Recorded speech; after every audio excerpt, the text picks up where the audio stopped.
काही बाहेर राहत होती जी कामानिमित्त, त्या लोकांना आपल्या गावाकडे येण्यासाठी एक नवीन संकल्पना घेतली की त्यांच्यासाठी क्वारंटाईन सेंटर गावोगावी निर्माण केलं मी.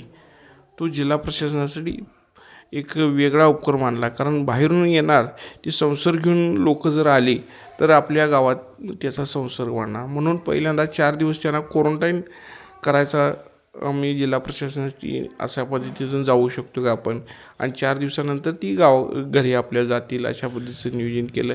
या ज्या आरोग्याच्या टेस्ट होत्या, कोरोनाच्या टेस्टेस वगैरे, त्यामध्ये घरोघरी जाऊन मी त्या ठिकाणी पोचलेलो होतो. आणि या काळामध्ये कोरोनाच्या नात्याचा कोण गोत्याचा आहे हा विचार न करता राजूभाऊ आपल्या हक्काचा आहे हेच एक मी आधार घेऊन या ठिकाणी पुढे गेलो होतो.